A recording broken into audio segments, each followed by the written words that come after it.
Olá, sejam bem-vindos a mais um episódio do podcast da Bebê Arc 7. Hoje com um tema muito interessante, nutrição infantil e a nutrição para as futuras mamãs. Sim, se está a pensar em ser futura mamã, por que não desmistificar aqui alguns mitos, com algumas dicas aqui da Bárbara, e se tem aqueles problemas de arranjar os lanchinhos para o seu mais pequenino levar para a creche ou para um pequeno passeio em família, fique aí desse lado. Vamos tirar todas as dúvidas e descodificar todas aquelas informações que parecem ser muito complicadas, mas que vão tornar o seu dia-a-dia o mais prático e saudável possível para a alimentação do seu mais pequenino. Olá, Bárbara. Olá, obrigada pelo convite para estar aqui. Obrigada a nós por ter aceito vir à Bebê Arc 7 e falar um bocadinho sobre esta questão, que lá em casa muitos papás e mamãs, ou futuras mamãs, começam logo a pensar na questão nutricional, não é? Portanto, na alimentação dos mais pequeninos, que cada vez mais é um tema relevante, certo? Certo, e ainda bem, não é? É verdade. Acho que e não podemos pensar só na alimentação dos mais pequeninos, mas sim na alimentação de toda a família, que isso é o que vai garantir uma boa alimentação e uma boa nutrição em toda a família e não só nos mais pequeninos, não é? Aliás, logo até na fase inicial da gravidez, não é?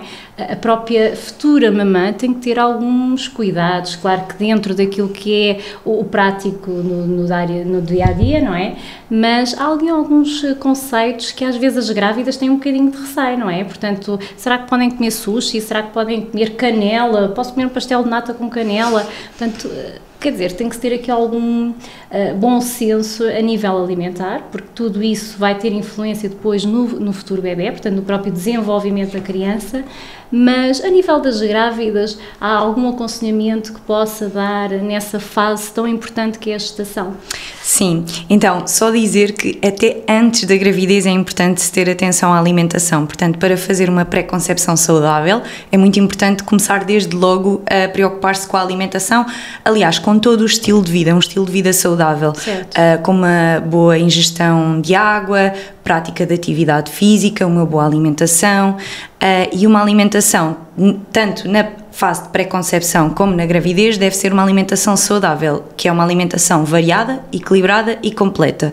Isto significa que devemos comer de tudo um pouco, nas quantidades certas e ir variando ao máximo, portanto naquela conhecida roda dos alimentos, comer de todos os grupos da roda dos alimentos, sim, nas quantidades certas, portanto mais vegetais, mais fruta, menos quantidade de gordura e variar dentro desses alimentos, portanto na roda existem os vários queijinhos e variar ao máximo nos alimentos, e isto é uma alimentação saudável. Claro que é importante ter aqui alguns cuidados, há certamente alimentos que se devem ter mais atenção durante a gravidez, como por exemplo, como estava a dizer, o sushi, não é? O peixe cru, é preciso sim ter aqui algum cuidado, claro. Peixe cru, carne crua, alimentos no gerais, no geral, aqueles que são crus, portanto ovos crus também, às vezes não temos noção, mas por exemplo, apetece-nos uma mousse de chocolate quando vamos a um restaurante, se calhar é preciso ter algum cuidado, porque as mousses são feitas normalmente com as claras cruas e por isso aí é preciso ter cuidado. Também os vegetais crus ou mal lavados é preciso ter atenção, portanto lavar bem, higienizar bem os alimentos e a solução aqui passa por cozinhar bem os alimentos, ok? Não é preciso estarmos-nos a restringir de vegetais, aliás, antes pelo contrário, devemos obviamente abusar, não é? Comer bastante vegetais, sim, mas sim ter aqui algum cuidado, isto no chá preto, no chocolate até. Tal e qual, e nós às vezes comemos e nem nos lembramos. Nem nos lembramos, não é? Exatamente, e por isso também é preciso ter atenção a isso. Depois ter cuidado também, por exemplo, com os enchidos, os enlatados, os alimentos fumados que não são propriamente bem cozinhados e, portanto, aí ter aqui algum cuidado. O marisco também se ouve falar muitas vezes e sim, é preciso ter aqui algum cuidado. Se for para comer, eu normalmente aconselho se calhar o camarão, mas que seja muito bem cozinhado, ok? Em casa, bem cozinhado. Tentar evitar, por exemplo, ir a restaurantes porque nós não sabemos como é que eles são confeccionados. E evitar os peixes com o alto teor de mercúrio. Existe até uma tabela que eu depois posso partilhar só para não estar aqui a dizer certo. Tudo, mas esse sim também é preciso ter aqui algum cuidado. E são estes assim os alimentos, obviamente não falando do álcool, que esse é mesmo claro. Para se restringir durante toda a gravidez, Mas estes são assim os alimentos que se deve ter mais cuidado. De resto, lá está, a fazer uma alimentação variada, completa, equilibrada, e não é assim nenhum bicho de 7 cabeças. Estes alimentos é só preciso ter assim esta atenção, e de resto é estarmos bem nutridas, felizes, contentes, de vez em quando comer um docinho que também não é dramático. Principalmente mas agora no verão, não é, Bárbara? Apetece tanto um geladinho. Um gelado, aconselhos de fruta, para conseguirmos ter logo ali também algum aporte de nutrientes, que são extremamente importantes também. Portanto, claro. Não é pensar na restrição, é sim pensar em moderação e pensar em ter aqui alguns cuidados. Obviamente, falando de uma forma geral, porque se estivermos a falar, por exemplo, de uma grávida que esteja a passar por uma diabetes gestacional, temos de ter certamente ainda mais cuidado. Ajustar. Exatamente. Portanto, isto tem sempre a ver um bocadinho aqui com a pessoa em si. Muito bem. Bárbara, e depois passando esta fase, não é? Portanto, em que a futura mamã aproveita e vai aproveitar certamente todo este estado de graça, não é? Que é o período gestacional.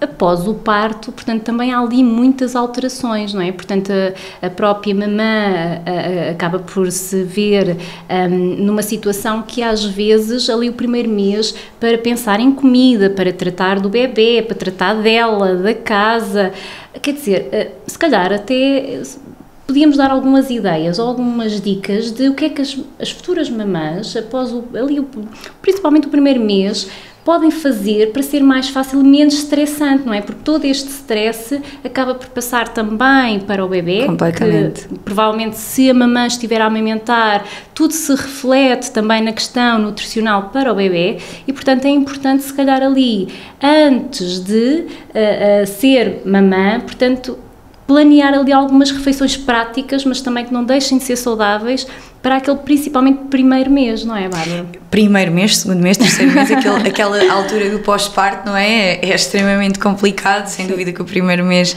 ainda mais, mas é uma altura assim muito sensível da mãe, da família em si, não é? Exato.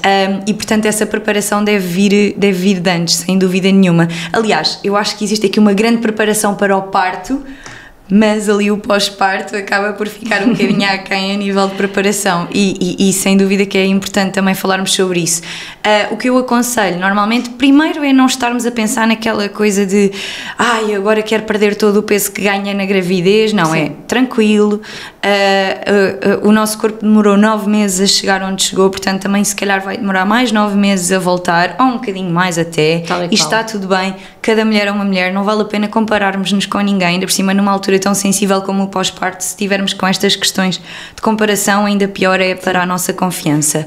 Mas coisas práticas que podemos fazer é fazer logo uma preparação, se calhar congelarmos ali algumas refeições, se calhar tabuleiros grandes ou pequenas marmitas, mas diria tabuleiros grandes para depois descongelar e dar para várias refeições, e também pedir ajuda, se for possível, obviamente, claro. Pedir ajuda à família, pedir ajuda e dizer, olhem, eu vou estar incapacitada, portanto se puderem, por exemplo, ir dando sopa, ir dando refeições, eu acho que é assim das melhores ajudas no pós-parto que se pode ter, é ir lá darem comida. Falo por mim, falo pelas minhas clientes que também vejo, falo pelas minhas amigas, que eu desde que fui mãe, o meu presente pós-parto é ir lá dar refeições. Muito bom. E não quer dizer que sejam só familiares, às vezes amigos claro, próximos. Sem dúvida. Aliás, o próprio papá, não é? Também pode, digamos que, ajudar nesta questão das tarefas alimentares, não é? Ele próprio fazer um plano. Claro.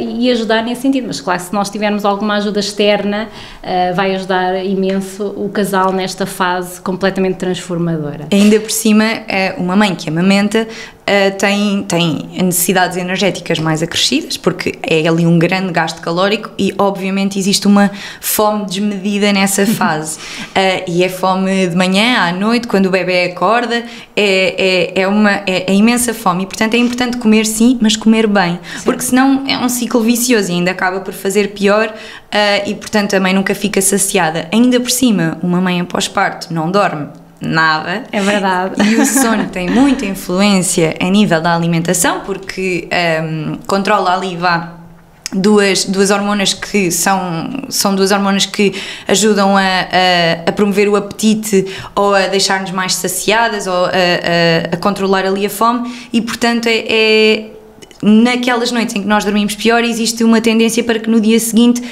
haja uma fome desmedida e nunca fiquemos saciadas. E, portanto, nesta fase do pós-parto em que o sono não existe, não é? Certo. Tem de haver esse controlo e por isso, se estivermos bem prevenidas com alguns alimentos já mais interessantes, é o ideal, sem dúvida. Bárbara, e passando um bocadinho aqui esta fase mais complicada dos primeiros meses, depois há toda uma introdução nova de alimentos, não é? Mediante as várias fases, tem que haver também algum cuidado na introdução destes alimentos.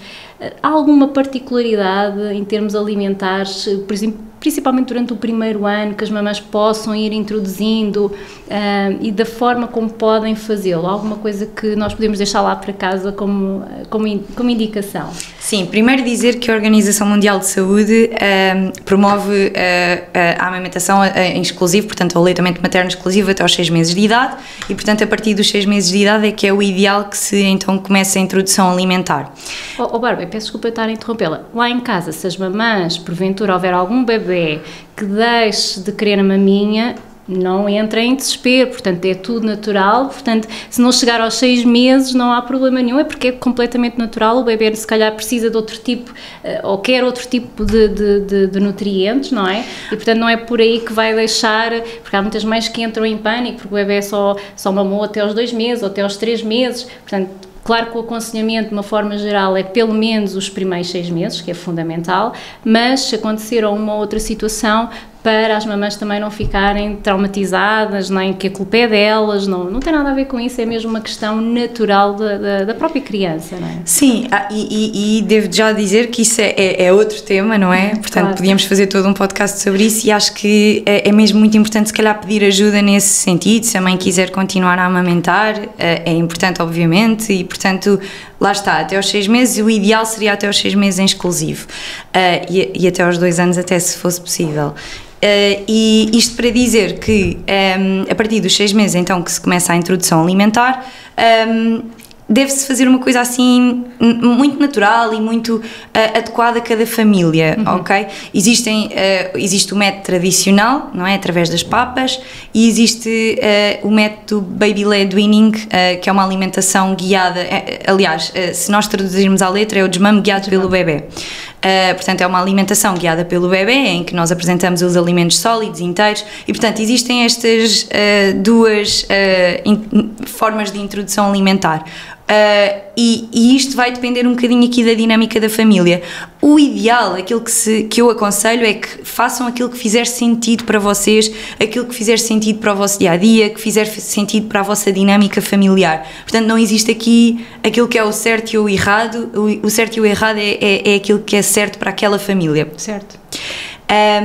Mas pronto, isto para dizer que vai depender aqui um bocadinho de qual é que é o método que se vai escolher para fazer a introdução alimentar. Só dizer que, sem dúvida, que é apresentar alimentos ao bebê. Antigamente falava-se muito da questão dos alergénios e o ideal é que se apresente os alergénios o quanto antes para que não haja, para se evitar mesmo essa questão das alergias até, e portanto o ideal até é apresentar os alergénios antes.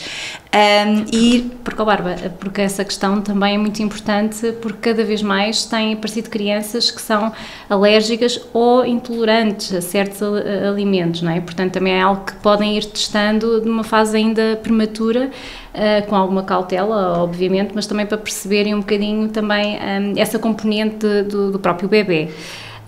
Também lá em casa, por vezes, questionam: e se for mais fácil eu para a introdução alimentar, mediante a faixa etária, não é, onde estão com os seus pequeninos, colocar umas frutas ou uns brócolos a fazerem de cabeça, ou um boneco? Às vezes questionam essas coisas lá em casa. Será que isso vai facilitar a introdução das verduras, das leguminosas? Colocar ali, por exemplo, uma manga cortada às fatias, fazendo uma imagem de um popó, como às vezes dizem lá em casa. Tudo isso ajuda a que seja mais fácil, ou Eu acho que o que ajuda a ser mais fácil é apresentar os alimentos o quanto antes, portanto os brócolos, o tomate, da sua forma natural.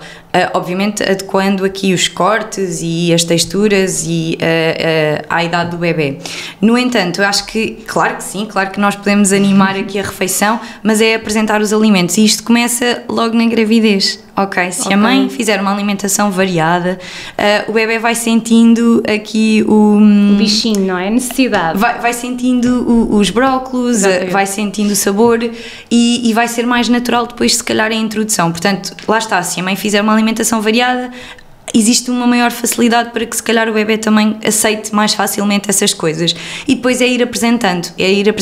E mais importante é dar o exemplo. Portanto, e se o bebê fizer a refeição da família, portanto, se eu estiver a comer brócolos e o bebê me vir a comer brócolos, isto também vai facilitar, se calhar, ele aceitar os brócolos em vez de estarmos ali a oferecer os brócolos a fingir que é uma árvore. Sim, não é? Exatamente. Portanto, é muito mais importante darmos o exemplo do que estarmos, se calhar, a fantasiar todo um prato e depois o bebê, se calhar, vai achar muita graça numa fase, mas depois noutra não. Que também é normal e existe esta fase em que as crianças acabam por ficar mais seletivas, mas eu acho que o segredo é nunca deixar de apresentar. Podemos sim adaptar àquilo que ele gosta, perceber se ele gosta mais disto assim ou daquilo assado, mas é sempre apresentar, isso é o mais importante de tudo, e não deixar de dar só porque ele recusa sempre. E agora a Bárbara está a tocar em um ponto que lá em casa, e eu toca também comigo, é a questão das birras, não é? Quando eles começam a chegar àquela fase em que não querem simplesmente comer, porque às vezes também há essa fase, não é? Em que eles chegam ali a uma determinada altura, mas o meu filho comia tão bem e agora deixou de comer e depois é a birra e não quer o brócolis, não quer a fruta, não quer a sopa. O que fazer? Sim, é assim, eu acho que as birras é super natural num desenvolvimento de uma criança, aliás faz parte, é bom que hajam, ele está a começar a lidar e a saber gerir as suas emoções, a aceitar a frustração, a perceber como é que tudo isso funciona, portanto super normal. Com a alimentação, ainda mais normal, porque é uma coisa que nós fazemos todos os dias, várias vezes ao longo do dia, portanto também super natural. As mães que também não fiquem frustradas. Se houver uma fase em que ele não aceita comer, que diz que não, eu acho que não vale a pena estarmos ali a tentar criar uma luta com a alimentação, insistir, criar uma guerra com a alimentação, porque isso ainda pode fazer pior, não é? Ainda pode criar ali uma aversão e também não é obviamente bom. Se ele tiver fome, ele vai comer. Exatamente. Se ele tiver fome, ele vai comer. Claro que não podemos deixar que isto seja assim sempre. Claro.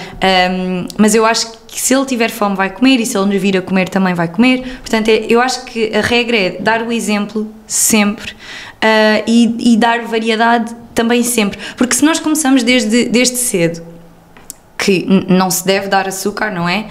Pelo menos ali até aos 2 anos, mas e se nós começamos a dar as bolachas Maria, que não se deve fazer, a dar só a nível de recompensa, então ele vai saber porque é que eu vou comer a fruta, se eu fizer uma birra ela me vai dar as bolachas Maria.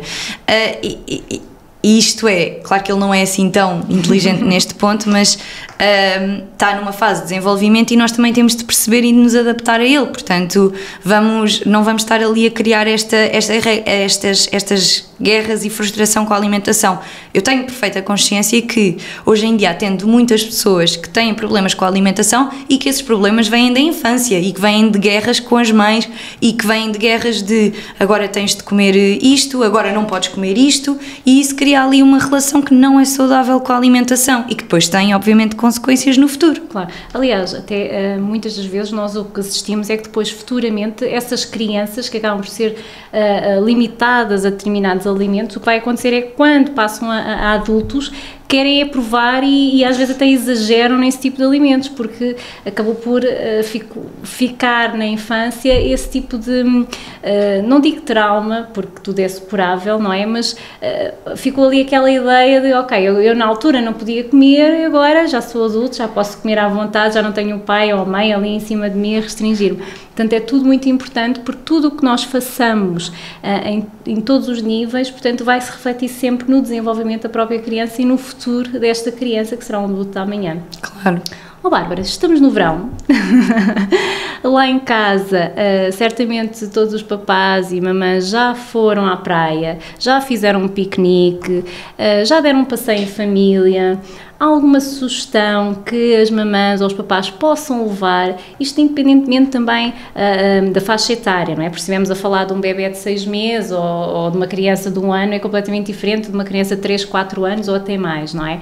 Mas há alguma coisa que os papás possam levar ou possam até fazer em casa a nível saudável, que possam levar na mala esse tipo de alimentos ou de produtos e que sejam fáceis para as mamães lá em casa prepararem? Sim, eu podia estar aqui a inventar e a dizer, olha, façam umas panquecas disto, façam um gelado daquilo e obviamente que posso dar aqui alguns exemplos, mas a verdade é que nós temos coisas tão práticas como levar uma banana, que é só descascar, levar uma maçã, que é só dar para roer, levar, por exemplo, uma cenoura em palitos, levar um queijinho ou levar um iogurte, dependendo, obviamente, da faixa etária, mas há coisas tão simples e práticas, uns frutos secos, uma manteiga de frutos secos, portanto o mais básico, se calhar que nós às vezes queremos complicar um bocadinho, mas o mais básico está ali sempre super acessível. Se quisermos, lá está, dificultar ou elaborar assim um bocadinho, também podemos fazer, por exemplo, umas panquecas de banana, utilizando aqui a banana como doce,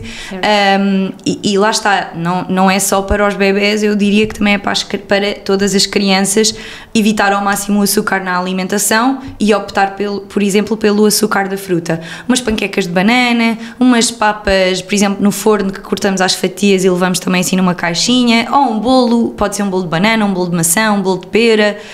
Também podemos fazer aquele pudim de chia com um bocadinho de iogurte, sementes de chia e depois uma fruta por cima. Há tantas coisas que podemos fazer e atenção, eu estou a dizer isto, serve para as crianças, mas também serve para toda a família. Já estou com água na boca só de pensar nesses alimentos todos. E isto é tão importante porque é isto que nós estávamos a falar, é muito importante que seja uma alimentação para toda a família e não pensarmos só nas crianças. Podemos também comprar aqueles pacotes das polpinhas de fruta e, por exemplo, fazermos nós a polpa de fruta, até podemos, por exemplo, colocar fruta, mas também colocar, por exemplo, um bocadinho de iogurte, flocos de aveia ou farinha de aveia. Podemos fazer tantas coisas, utilizar os cereais, fazer, por exemplo, umas papas de quinoa. E fazer já umas mini bolachas também com os cereais, bolachas, não é? Exatamente. Pronto, e depois é ir variando mediante aquilo que for também o nosso gosto, não é? Claro. Se gostarmos, por exemplo, mais de frutos vermelhos, tentar também fazer alguma coisa nesse sentido, juntando ali os cereais, não é? Portanto, são coisas muito simples e que qualquer um de nós pode comer, porque eu já estou aqui, já estou a pensar nesses alimentos todos, mas também os nossos bebés e as nossas crianças também podem comer de uma forma simples, saudável e que não os vai prejudicar no seu desenvolvimento. Exatamente, não é? Variar na fruta, variar nos vegetais, variar nos cereais. E é isso mesmo. Muito bem. Bárbara, alguma coisa que queira deixar lá para casa, para os futuros papás, agora não tanto naqueles que já têm a sua própria família, mas que estão a criar, alguma coisa que queira partilhar no sentido de ajudá-los nesta questão alimentar, porque muitas das vezes lá em casa pensamos que vem um bebê e agora preparar sopas, porque aquela fase inicial é sempre muito complicada. Há alguma dica que queira deixar para tranquilizar os futuros papás e principalmente a futura mamã? Acho que é mesmo simplificar ao máximo, tentar simplificar ao máximo e tentar fazer, como eu tenho vindo a dizer, uma alimentação saudável desde antes da gravidez e não só a mãe, mas toda a família, a mãe, o pai, os irmãos, eventualmente até os avós. Eu acho que é muito importante percebermos que o bebê não vai estar só connosco e que vai estar com toda a família. Portanto, tentar aqui trabalhar numa educação alimentar com toda a família. Pedir ajuda caso seja necessário, a uma nutricionista, por exemplo, para que haja aqui todo este processo, porque vai facilitar a pré-concepção, a gravidez, o pós-parto da mãe, a altura do pós-parto, que para o pai também é complicado, porque às vezes também não dorme, que também é preciso energia durante o dia, a introdução alimentar, toda a alimentação da criança e de toda a família. Portanto, simplificar e tentar fazer aqui uma alimentação saudável de uma forma geral, tentando não complicar muito, porque lá está, uma alimentação saudável, as pessoas têm a ideia que é uma alimentação altamente restritiva, em que não podemos comer absolutamente nada, mas não, é pensar antes pelo contrário, é uma alimentação inclusive em que podemos sim comer, variar ao máximo e claro ter moderação e ter controle naquilo que se calhar não podemos exagerar. Aliás, é muito importante, até porque todo o esforço que é feito no seio familiar, não é? Neste caso, o pai e mãe em casa, também é importante realmente que toda a família possa estar envolvida, porque depois, imagina, vai para casa dos avós e depois os avós dão aqueles tipos de docinhos, não é? Exatamente. É só um miminho para o pequenino, mas depois todo o trabalho que é feito acaba por, às vezes, depois ser mais complicado até para os próprios pais, não é? Claro, porque... e acaba ali por criar aquele conflito com os avós que também é de se evitar, e por isso é que é muito importante incluir toda a família e explicar o porquê. Porquê é que ele não pode comer açúcar, porquê é que ele não pode comer sal, explicar que isso pode ter consequências no desenvolvimento da criança, a nível do peso, a nível da atenção, da dentição também, da dentição, não é? Exatamente. Portanto, é explicar o porquê e mostrar exemplos de sermos nós novamente o exemplo, e de que é possível fazer uma alimentação saudável, divertida, dinâmica, rica, exatamente, gulosa à mesma, e portanto incluir também os avós nessa alimentação. Tal e qual. Bárbara, para finalizarmos, há uma questão que é muito importante logo no momento da compra dos produtos alimentares. Porque atualmente nós somos muito bombardeados, que o termo é mesmo este, a nível de publicidade, com variedíssimas marcas, não é, de produtos. Há alguma dica lá para casa, principalmente para as mamãs, que são aquelas que maioritariamente vão às compras, claro que os papás também, não é? Mas nesta componente nutricional é importante alguns alertas nos alimentos que se possam observar logo de uma forma mais direta para serem o mais saudáveis possíveis, portanto menos calóricos, mesmo até na componente mais doce, por exemplo a questão dos cereais, às vezes os papás pensam, estes cereais são ótimos, mas será que são? Era importante, se calhar, falarmos um bocadinho sobre isso. Sim, hoje em dia nós vamos ao supermercado e temos ali uma lavagem cerebral sobre os produtos para crianças, que na verdade não são tudo menos produtos para crianças. A questão calórica não é de todo aqui, considero que não seja altamente relevante. Aqui o que é importante se ter em conta é mesmo a adição dos açúcares, do sal, que existem nestes produtos e que às vezes estamos completamente enganados. Existem leites para o crescimento para bebés que depois nós vamos a ver a lista de ingredientes e têm açúcar na sua constituição. O que é que acontece? Existem outros nomes para dar ao açúcar, sem ser só açúcar: maltodextrina, xarope de glucose, xarope disto, xarope daquilo. Existem imensos nomes, existe assim uma lista de nomes que a indústria tem que pode dar ao açúcar, e por isso é importante nós sabermos quais é que são esses nomes e ler sempre a lista de ingredientes, sempre. E é de se evitar, obviamente, esses alimentos que têm açúcar na sua constituição, sempre. Portanto, estamos a pensar também em iogurtes, exatamente, gelatinas, às vezes. Sim, gelatinas têm açúcar. Lá está, porque existem os açúcares, os adoçantes, e não é interessante também oferecer esses adoçantes às crianças e estar ali a enganar um bocadinho o paladar delas, porque nós queremos ao máximo educar a criança a que esteja ok, por exemplo, com o açúcar da fruta. E se nós estamos ali a dar adoçantes, mas não é açúcar, é gelatina sem açúcar, acaba por ser doce à mesma, e nós não queremos que a criança coma os adoçantes para que se eduque o seu paladar. E também é importante saber que estes nomes dos açúcares estão na lista de ingredientes, não na tabela nutricional, porque a tabela nutricional apresenta os valores nutricionais de um produto por 100 gramas e pela quantidade do produto em si, e é natural que na lista apresente sempre os hidratos de carbono, dos quais açúcares, e há muitos produtos que têm açúcares naturalmente presentes, portanto não vale a pena olhar para a tabela nutricional no caso das crianças, mas sim para a lista de ingredientes. Portanto, quando compramos o produto, olhar para a lista de ingredientes e evitar aqueles que na sua lista têm ali o nome açúcar ou um dos outros tais nomes. Muito bem, portanto aí em casa já sabem, mamãs, avós ou avós, não é? Quando forem às compras tenham atenção, para os mais pequeninos, quando comprarem os vossos produtos, tenham atenção a estas particularidades e dicas da Bárbara, não é? Muito interessantes, e que a maior parte de nós por vezes, que é normal, descora um bocadinho destas situações, e acabamos por comprar determinados alimentos que pensamos que estão a fazer bem aos nossos pequenotes lá de casa, mas no fim acaba por estar a fazer aquilo que é contraproducente, portanto ingerimos muito mais açúcar do que aquilo que é expectável. Portanto, hoje em dia a alimentação realmente deve ser cuidada logo desde pequeninos, logo na parte da infância, não é? Portanto, é importante realmente este acompanhamento e, por que não, realmente pedir ajuda quando acharem que o têm que fazer, neste caso por uma nutricionista. Na BB-ARC7 vamos ter futuramente esta componente de nutrição, portanto fiquem atentos também às especialidades que nós vamos tendo dentro deste ramo e já sabem alguma questão, também vamos falando. Deixem em baixo as vossas dúvidas sobre a questão nutricional infantil e você que vai ser futura mamã, não se esqueça também de deixar as dúvidas aí em baixo e já sabem. Bárbara, muito obrigada por este esclarecimento. Fiquem em casa e acompanhem a BB-ARC7. Obrigada. Obrigada.